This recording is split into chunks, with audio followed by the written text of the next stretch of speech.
1, 2, 3, come on. Come on, come on.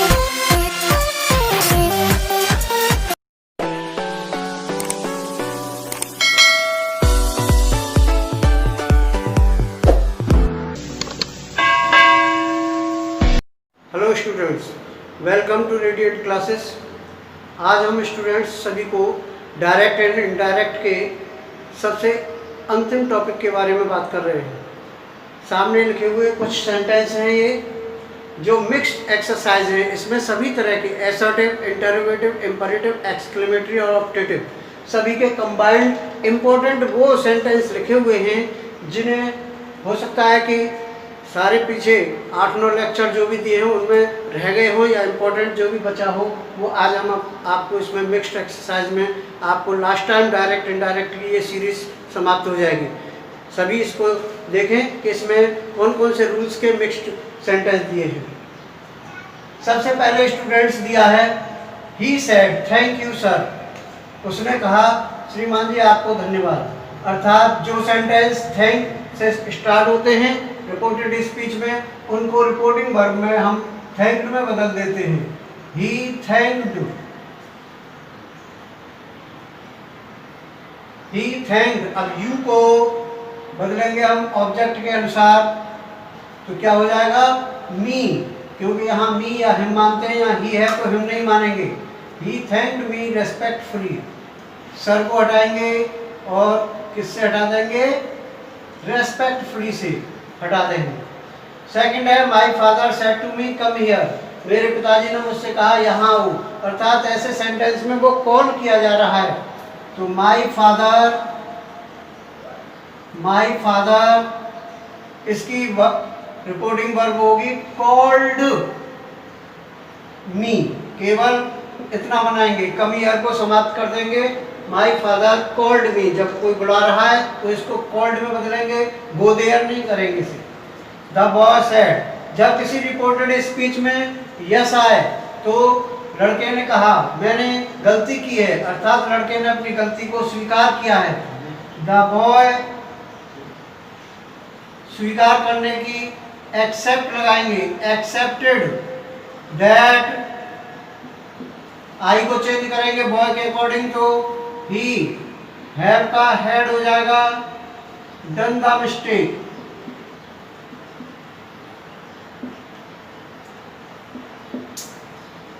इसके बाद the teacher said who has seen the wind.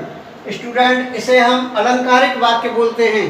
अलंकारिक वाक्य कौन से होते हैं, हम इसे इंटरोगेटिव नहीं है ये who had seen the wind से नहीं बनेगा, ना ही ये आस्क्ड से बनेगा। हवा को किसने देखा है, ये अलंकारिक हैं, इसका सीधा सीधा आंसर जाएगा हवा को किसी ने नहीं देखा है। तो हम इसको बनाएंगे the teacher said that who had seen the wind नहीं होगा स्टूडेंट्स, क्या लगाएंगे नोबडी। हवा को किसी ने नहीं देखा, nobody has seen the wind.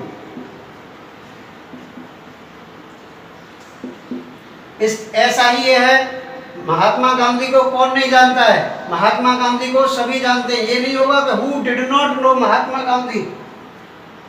He said to को बदलेंगे टोल्ड में।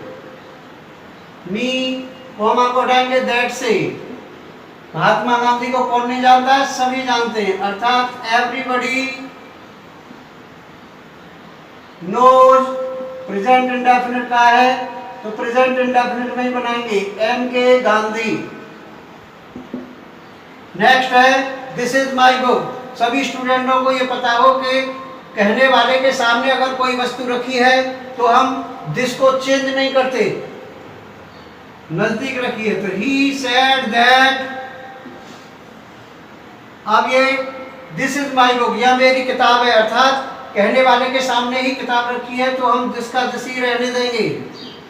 इज को पास्ट टेंस है तो वॉज। माई को बदलेंगे ही के अकॉर्डिंग हिज बुक। माई पजेसिव केस है, ही का पजेसिव हिज होता है। अब स्टूडेंट्स इसमें आएंगे जब रिपोर्टेड स्पीच में क्या दे रखा हो, नीड नॉट, तो नीड नॉट का नीडेड नॉट नहीं करते, नीड नॉट ही रहता है। आई सेड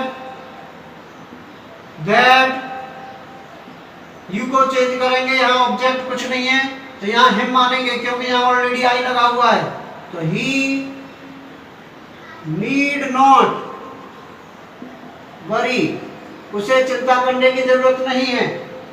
अब देखिए स्टूडेंट, वेरी इंपॉर्टेंट रूल है, जब रिपोर्टेड स्पीच में एक ही समय पर पास्ट टेंस में दो कार्य होने का पता चल रहा हो तो उस टेंस में कभी भी वर्ब में चेंज नहीं करते। व्हेन द गेम बिगेन, ये सेकंड फॉर्म है, पास्ट टेंस है, स्टार्टेड भी पास्ट टेंस है, तो ऐसे सेंटेंस को हम कभी भी चेंज नहीं करते। He said that when the game began, जैसा है as it is, रख देंगे it started raining।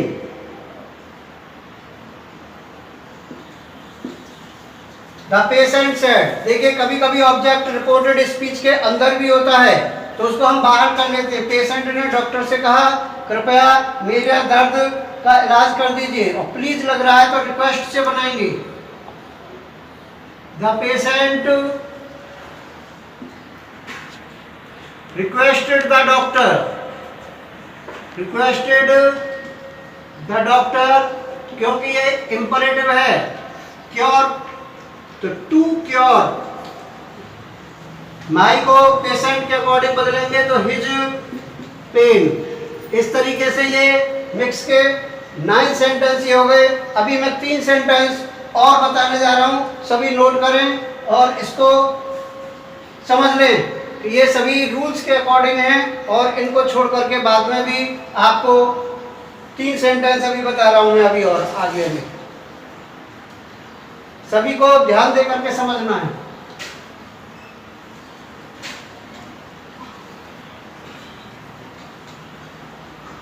सभी स्टूडेंट्स लास्ट ऑफ पर इस बात का भी ध्यान रखें कि आपको कंसेप्ट क्लियर करने हैं। डायरेक्ट एंड डायरेक्ट में सभी को सेंस जरूर पता होना चाहिए रिपोर्टेड स्पीच का, क्योंकि कोई सभी सेंटेंस ट्रिक से नहीं होते।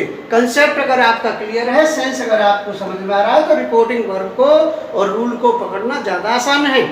तो सभी को मैं यही कहूँगा कि पूरे कंसेप्ट को क्लियर करके चले। जैसे सामने वाला सेंटेंस है, She said to her friend, rest assured, assured कहते हैं भरोसा दिलाने को स्टूडेंट्स, तो हम रिपोर्टिंग वर्ब assured ही यहाँ पर आ जाएगी। She assured her friend,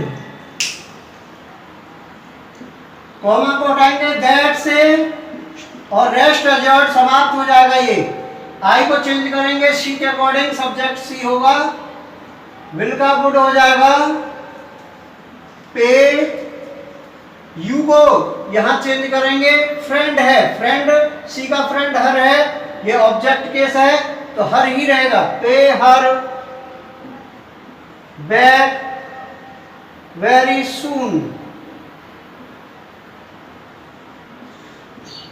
सारे के सारे सेंटेंस एज इट इज पहले नियमों की तरह है।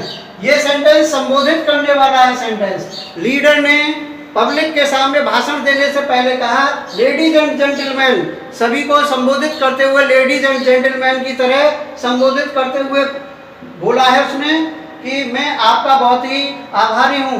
अर्थात ऐसे वाक्यों को एड्रेस से बनाते हैं संबोधित करते हुए।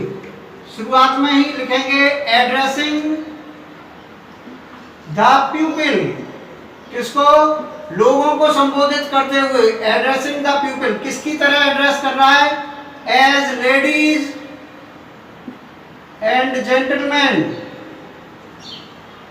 एज लेडीज एंड जेंटलमैन, फिर कॉमा लगाएंगे। ये लेडीज एंड जेंटलमैन तक का हो गया कि संबोधित करते हुए लोगों को लेडीज एंड जेंटलमैन की तरह। लीडर सेड,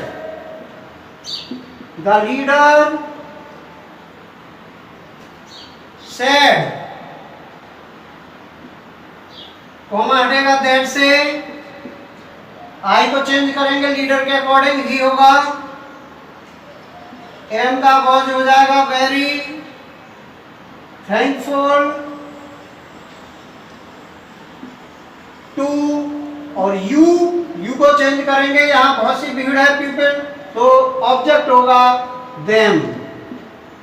ये लास्ट, ये एक डायलॉग है। डायलॉग बनाने से पहले हर एक को ये पता होना चाहिए कि कौन किससे बात कर रहा है, क्या।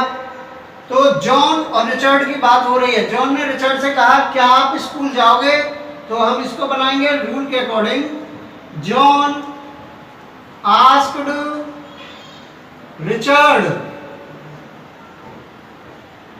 विल से स्टार्ट हो रहा है तो इफ लगाइए, यू को चेंज करेंगे रिचर्ड के अकॉर्डिंग, तो ही विल का वुड हो जाएगा गो टू स्कूल, टुडे का हो जाएगा दैट डे। अब रिचर्ड ने आंसर दिया नहीं, मैं स्कूल नहीं जाऊंगा, तो जहां यस लिखा हो तो आंसर्ड या रिप्लाइड इन एफर्मेटिव, और नो लिखा हो तो रिप्लाइड इन नेगेटिव। तो यहां लिखेंगे रिचर्ड रिप्लाइड इन नेगेटिव, यहां नो है तो नेगेटिव लिख देंगे, और अगर यस होता तो इन एफर्मेटिव। जॉन ने खुद पूछा क्यों, अर्थात आप स्कूल क्यों नहीं जाएंगे, अर्थात वजह पूछी, तो इसको हम sensibly John asked him the reason, अर्थात वजह जानना चाहिए, उसने कारण जानना चाहा कि आप स्कूल क्यों नहीं जाओगे। रिचर्ड ने जवाब दिया, रिचर्ड रिप्लाइड दैट। अब देखिए बिकॉज से पहले यहां छिपा हुआ है, मैं स्कूल नहीं जाऊंगा, अर्थात मैं नहीं जाऊंगा क्योंकि मेरी मदर बीमार है और मुझे उनकी देखभाल करनी है। तो यहाँ आई विल नॉट गो छिपा हुआ है, तो हम इसको पूरा ओपन करके चलेंगे। आई विल नॉट गो का मतलब he would not go, because, अब बिकॉज से जोड़ेंगे से माई मदर, अर्थात जॉन की मदर, हिज मदर, माई का हिज हो जाएगा, हिज मदर इज इल का हो जाएगा वॉज इल, एंड आई को फिर जॉन के अकॉर्डिंग बदलेंगे तो ही हैव का had to look after her. ये इस तरह से आपका आज यहीं पर टॉपिक समाप्त होता है स्टूडेंट्स, और यहाँ ये डायरेक्ट एंड इनडायरेक्ट की सीरीज यहाँ पर फिनिश होती है। उम्मीद करता हूँ सभी को पसंद आई होगी, सभी को इसका थैंक यू वेरी मच, और stay at home, be safe.